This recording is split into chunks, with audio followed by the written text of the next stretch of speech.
Mandalorian Season 1 is done. What's going on, everybody? Welcome back to the channel. I'm Jared, and yes, Episode 8 dropped earlier today. Season 1 is finally at a close, setting off things into Season 2, but did Season 1 wind up being a must-see, a big win for Disney Plus and Star Wars, Lucasfilm, everyone involved? Did Disney Plus, did Season 1 of The Mandalorian stand up? Let's find out. But before I get into my thoughts, let me know what you guys thought of Season 1 of The Mandalorian. Were there some episodes you loved, some episodes you hated, or is this just more of Star Wars that you're very much excited to see more of? Now let's get into some of the good. So for this review, it's obviously going to be spoiler-free, but getting right into The Mandalorian, I think one of the standouts, one of the highlights is the world and lore that they did or kind of set up in this. Even though it is in the Star Wars world, we've seen things similar to this in the Clone Wars, Rebels, you know, the Star Wars, just live action movies and the comics and whatnot. But I think that this was something different. It almost took things back to the roots of where A New Hope started, starting with this new character, the Mandalorian.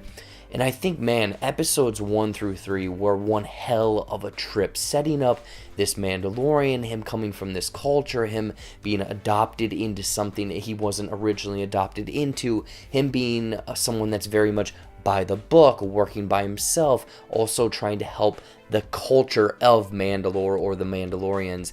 And I just loved everything involved with kind of the world that they set up. I mean, we get the cool IG droid that has all of the cool movements, and they're very robotic, rhythmic. I mean, we had seen IG droids before, but never moving in that fashion. We have Trandoshans, which are very cool. I love Bossk, so any sort of similarity and whatnot, I was going to absolutely eat up. And I mean, Stormtroopers, Flame Troopers, Shock Troopers, Death Troopers, any sort of troopers, ATSTs in this show. There is a lot of cool things. Just Star Wars lore. I mean, hell, even Rebel pilots and some Twi'leks and a bunch of cool things in this show. So I just loved everything that they did. Essentially, that was Star Wars. I mean, it was just like, hey, there's more of this Star Wars in there.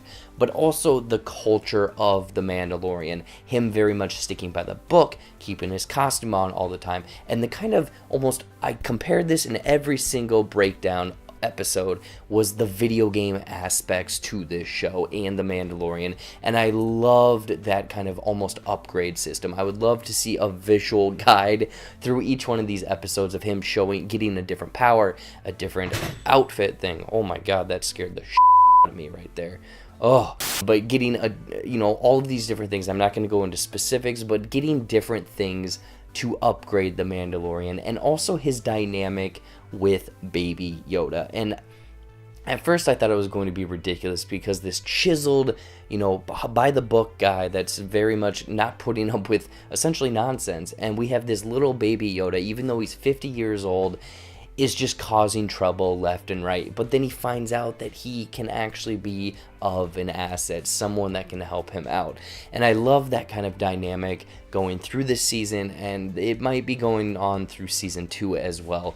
But those two, those unlikely duo, is something that was very fun to watch through Season 1. And I guess adding to, the Mandalorian, the world, and everything around that, every character that he sort of introduced or was in contact with. I'm going to back that up. I wouldn't say every single character, but a lot of the characters, probably 75-80% of the characters he runs into and has to deal with are fantastic. And some of the celebrity cameos, like for example Bill Burr's character, I thoroughly loved that character. He felt like he was in the world. He felt like this bounty hunter. He had cool gadgets and mentality. And they also, I guess, the subtle humor that they point at in this world.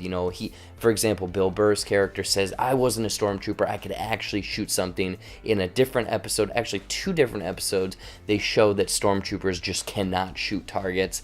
And I thought that was very funny. It was interesting. And also, another really good plus or really positive thing about this Season 1 is the seeds that they plant for potential things that could come into play, that don't come into play, and also kind of touching on the other different forms of media in Star Wars. Again, it is not ham-fisted fan service type stuff. My understanding is a lot of it all plays together, and it's going to play together in the future seasons of this show. So I love how this is kind of just laying the groundwork for something that could potentially be multiple seasons of just The Mandalorian, but also we're getting Kenobi, we're getting this rumored Dr. Aphra, we're getting Cassian Andor. There's a lot of different things in this world, and I think that what Jon Favreau and Dave Filoni did in this show is phenomenal, and I cannot wait to see, kind of where they go from this.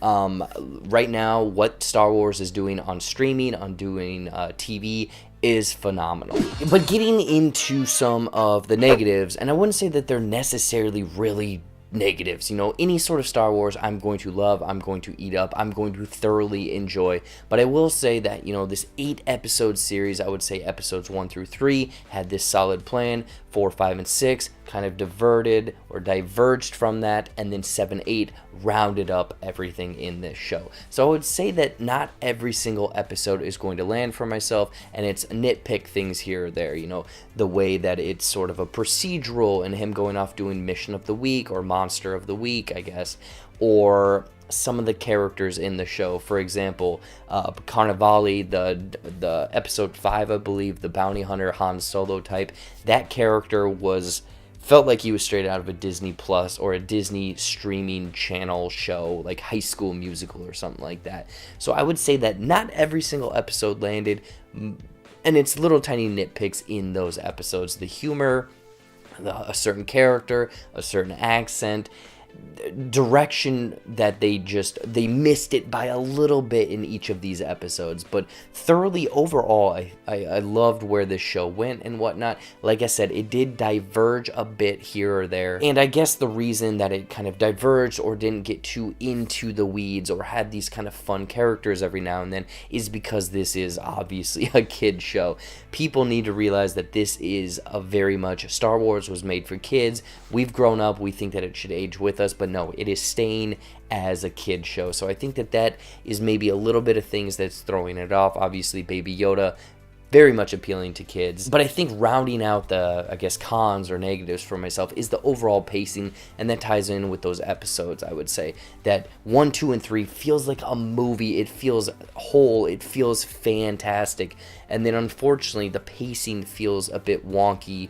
And I wouldn't say that they're filler episodes at all after seeing the whole series, but it's very much kind of a procedural, mission of the week, and felt a little cheesy with a line here or there where the Mandalorian in one episode will say, "I can take you in cold, warm or cold," or something like that, and then someone says the exact same line, which felt a little heavy-fisted, ridiculous. I wouldn't say ridiculous, but a little cheesy, if you will. But overall, for season 1 of The Mandalorian, I mean, this is a fantastic first try at a Disney Plus streaming service in the Star Wars world. We're getting a character, we're getting so much character development, we're getting so much world buildup, we're getting these cool little aspects, but also touching and kind of not playing into fan service, but playing into the lore and seeing more of things maybe people saw in the 80s when they saw Empire Strikes Back or Jedi that they want to see more of, and also expanding into new characters, new planets,